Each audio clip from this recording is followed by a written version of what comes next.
Good morning, it's time for a cup of joe. I want me a cup of joe, first sip in the morning. Alright, good morning everyone. We are going to be getting into some comments because it is Monday, and Monday is going to be our day for comments from here on forth. Alright, so last week we talked about water. I made a video about drinking more water and how we can do that. And you guys gave some great advice, talked kind of about what you do to help drink more water. Elise MJ says you can add lemon. That's a great point that I forgot to mention in my video. I love adding different essential oils. I'll add orange or grapefruit just to spice it up a bit. Sarah Wood said have a large sipper with a straw and a handle. So she's got specific things that she just likes to have that help her drink more water. Hand Stitch Life says they use a 32-ounce Camelback bottle and keep refilling it after meals. So that's another great thing. You got to find your specific water bottle that you like to use. Some people like something with a handle, with a straw, something bigger, something smaller. And I think it's all about tweaking that and kind of finding that exact thing that you like. Because I know for me, there's certain things, like if I like having something that just keeps open all the time, like this. Or I've got my other one here. I don't really like straws. I don't like something with a lid that I have to move or anything. I just want it to stay open so I can just keep drinking it. So it's all about finding what works for you, not just giving up after the first try, right? And speaking of water, Condoleezza says there is such a thing as drinking too much and washing the sodium out of our brains, and our brains need sodium. I was like, what? When I read that, I was like, is that true? We can drink too much water? I didn't know that was possible. So I looked it up, and it's true, although usually this is only a problem for athletes. When they're working out or doing whatever it is they do, and they're just constantly chugging the water to stay hydrated, they overhydrate, I guess. And the Institute of Medicine recommends that for men, 3.7 liters of water a day is the ideal amount, and for women it's 2.7 liters. So I guess you can overdrink the water there, but again, it's not that common. It's mostly for athletes there with that.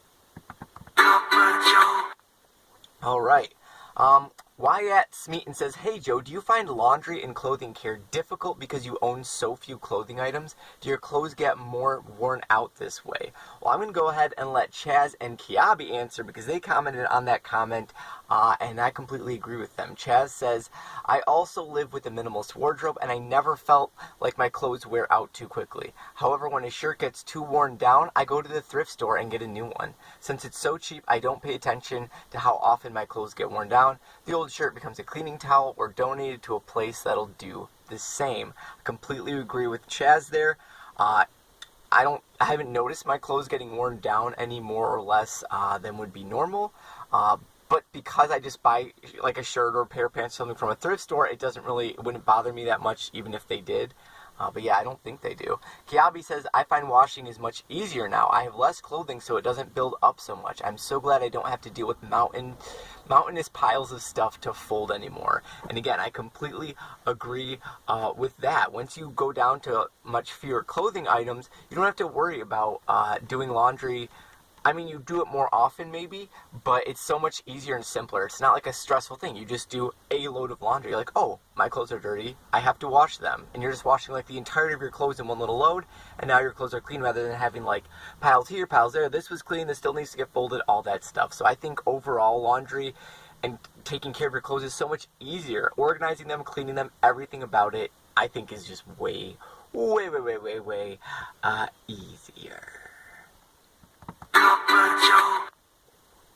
Alright, Allie says, is commenting on the fact, when I was talking about how to deal with the question of what if I need it later, and I said, just get rid of it because you can always rebuy it. I said, hey, I can always rebuy it.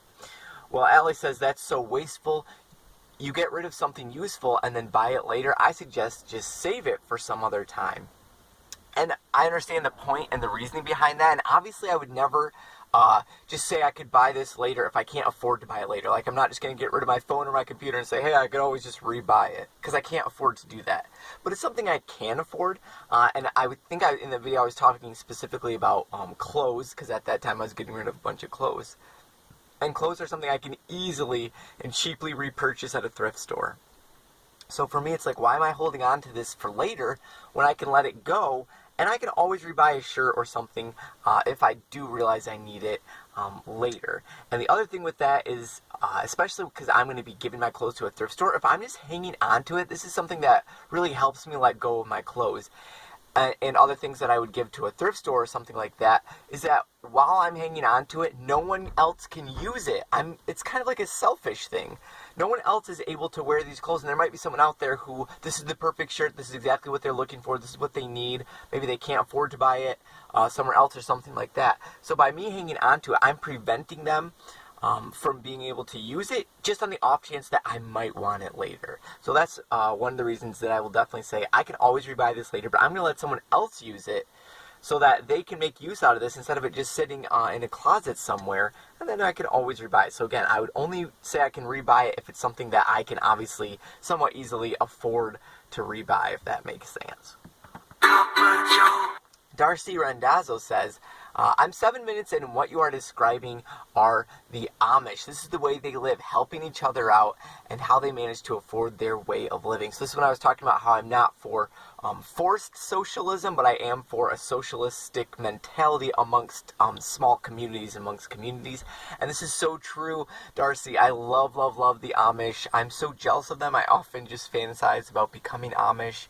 Obviously, I don't. Not obviously, if you don't know, but I'm Catholic, so I don't agree with their religious beliefs necessarily, but I really love their simplicity of life, their work ethic. I would love to reject technology as much as they do, and their community. They have such strong communities. I heard that they are exempt from being forced into having insurance and stuff like that, and if someone does have to go to the hospital, they'll use a real, regular, normal hospital, and they'll just pool all their money together and use that towards the hospital bill, and then they'll just ask the hospital to forgive everything they can't pay, and hospitals usually will, because obviously they probably don't deal with the Amish that much, so it's not going to hurt them that bad. But yeah, that's so awesome. I do love the Amish. That's rocking. And speaking of that same kind of community family ideal, Joanna Jean says, my husband and I are wanting to build this sort of familial loyalty, community, and dedication to each other. From my perspective, I perfectly understand the saying, family is everything. And I think this family is everything thing, I think is a great thing to hone in on as a minimalist. And the way that I kind of think of it as, if you've ever visited someone in the hospital, maybe they're on their deathbed, especially like the elderly. When I've visited just on mission trips and different mission work that I've done in the past, and we visited people who are shut in hospitals and don't get many visitors, and